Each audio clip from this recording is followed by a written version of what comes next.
Good morning, everyone. Another hot day in Tucson and a lot of fire smoke. It's in the air, but it says the air quality's still good. It's at 46%, I believe my daughter said. Um, I was talking with one of my friends, um, and Father brought up CAMH to me. And, sorry about that. And he showed me something. So when I first started walking with Father, he sent me to CAMH, is a mental facility in Toronto, but they offer classes. And it was like $291. That's a lot of money in Canada. So I saved for that, and I took the class. And there's a person in there, and then who attends this meeting are people who help in the community, social workers, nurses aides, advocates for patients and things like that. And I attended because that's where he sent me. I went there. And the psych doctor, he comes in the last hour and he talks to people. So, and answers questions. And it turned out to be an 8-hour, long session. So, the biggest complaint in Canada is the medical field. And there was this woman, she was of color, and she was helping her clients. And when she would take them in to appointments or the emergency room, the people behind the desk wouldn't even look at her. She felt that it was because of her race. She felt she was being prejudiced against. I raised my hand and I said, "May I answer that?" And he said, "Yes, you may." And I told her, it doesn't matter if you're black, purple, white, green, or orange. They do it to everyone. And it's because they're so overwhelmed that they don't have an out. So I made some suggestions for the medical field, for supervisors to give their staff outs. You know, like doing activities, like looking at a spoon and see if you can make it bend, or hanging spoons from your nose, jokes, things to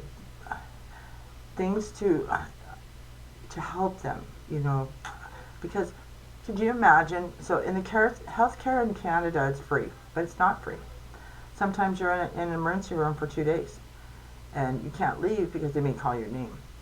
So not only is it stressful for the people, but it's also a whole lot on them. I mean, it's nonstop. You know, when COVID hit, I can't even imagine what they went through. It makes me sad. Because just our nurses alone here and our doctors, they were overwhelmed. But there was probably twice as worse, or maybe even 5 times. So they need a support team of some kind. Even therapy would help, you know, because I mean now 911 has their own therapy on site, you know, so which is great. It's support that is needed. The 911 operator doesn't hear the end result. They don't know if they did the right thing. They question themselves, you know, had that person made it, you know, all kinds of things like that. So, you know, it is what it is. Just be patient, you know, and pray for everyone. I mean, there's so much going on in the world that people don't see. So as we get through the session, there was a social worker. She was young, and she raised her hand.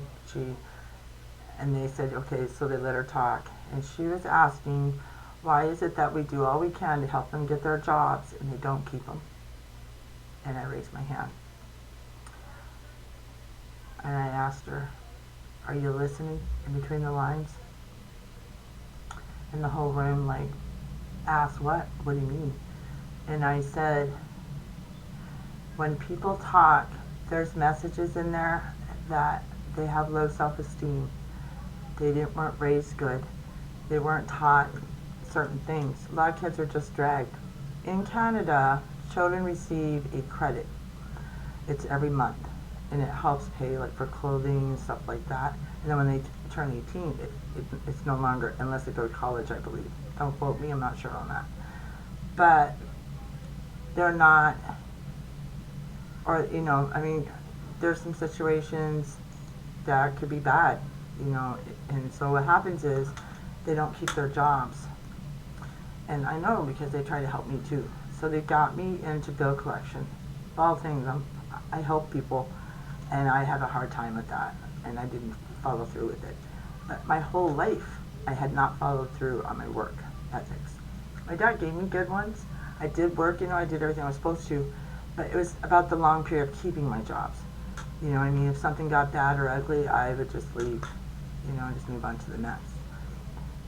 This last job I had, I really liked it. I liked the lighting system. I really did like it there. But that's a different story. So, I mean, I've talked to a lot of people, and having my own experiences, literally, I'm not kidding. I mean, I've had some experiences, and I can relate to what they're dealing with. And so, what they need is counseling. When I got done explaining to her, all those things, her question was answered. And the psychiatric doctor backed it up. And she says to me, because I'm stuttering, she says, "You can get on disability for stuttering." The whole room gasped. Right? I can believe it. But I answered a lot of their questions because I'm one of those people. I had no education, no GED yet. I was working on it. I have life experience and common sense.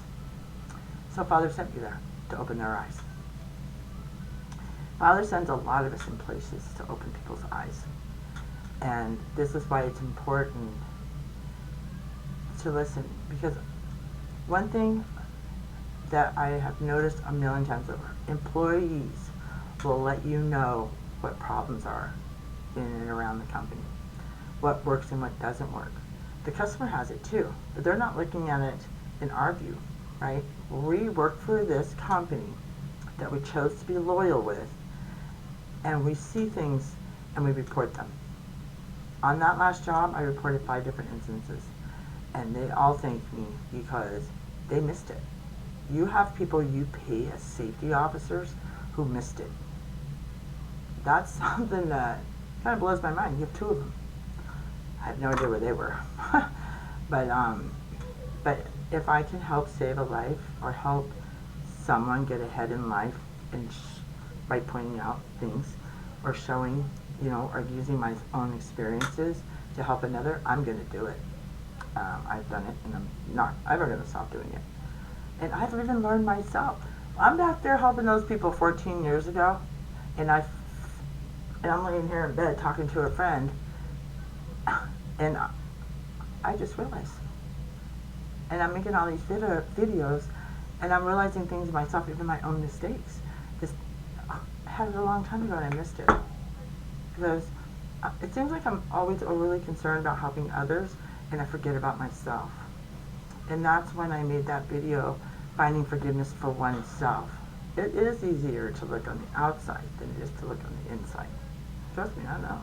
I've had those experiences. But I learned from them. I don't like go, I'm going to go out and get the next person so they don't see me for who I really am. And I've had that experience. And it's a real shame. But you know what I tell them? Love your neighbors, love thyself. And I pray for them and I move on. I ask for healings and blessings for them. And I move on. They come back around, trust me. They do. And then apologize and do whatever. But like I said, don't apologize to me. Apologize to yourself. Love is the key. One more thing I want to touch on too. So my stepmother changed my mind about my degree. Right? That's my fault too, because I allowed it. I didn't realize, I didn't have enough faith in myself. But there were times, especially after that meeting at CAMH, I came home and called her. And I talked to her about what that lady said and how the whole room gasped. And she told me that's ignorance. And I was shaking, just like I was, when I made my very first videos. There's going to be lots of you guys going to be watching. And I had a hard time with that in that meeting, so she called me out like, Merstetter, like your words don't matter, you know, and I really appreciate that my stepmother said that to me because it really helped me get through that day. I guess that's my first day being judged.